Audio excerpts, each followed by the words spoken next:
Le cancer du sang survient lorsque des cellules sanguines anormales prolifèrent de manière incontrôlable, perturbant l'équilibre du corps. Contrairement aux tumeurs solides, ces cellules malignes circulent dans le sang, infiltrant divers organes et tissus. La leucémie affecte la moelle osseuse, entravant sa capacité à produire des cellules sanguines saines.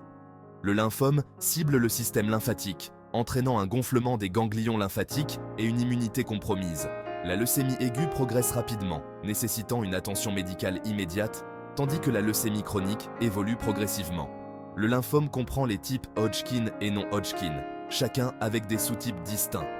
Comprendre ces nuances est crucial pour un diagnostic et un traitement efficace. Les cancers du sang constituent une menace importante pour la santé humaine en perturbant l'équilibre complexe du corps.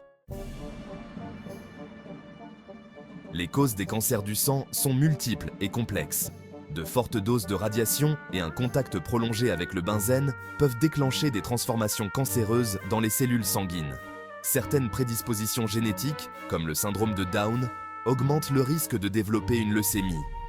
Des mutations héréditaires de gènes, telles que BRCA1 et BRCA2, sont également impliquées dans certains cas.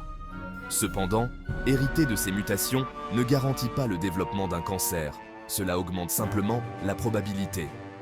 Les idées fausses abondent, comme la croyance erronée selon laquelle les cancers du sang sont contagieux.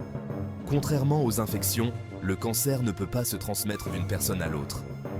Certains attribuent ces cancers au choix de mode de vie, mais les preuves à l'appui de ces affirmations sont limitées.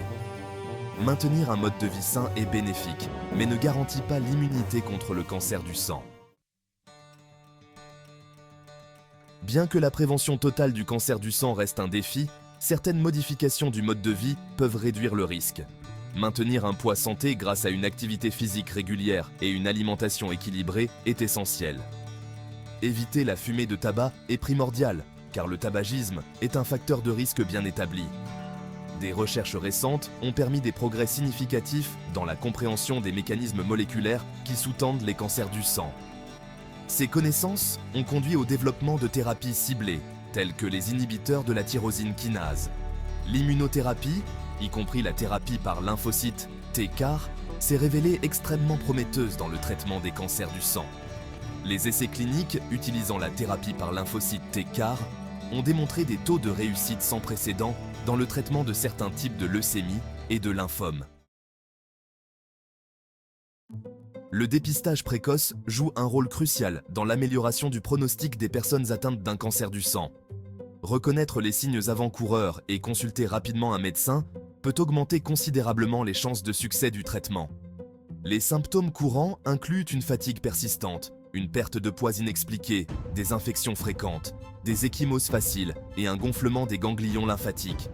Des bilans de santé réguliers et des dépistages sont essentiels, en particulier pour les personnes présentant des facteurs de risque.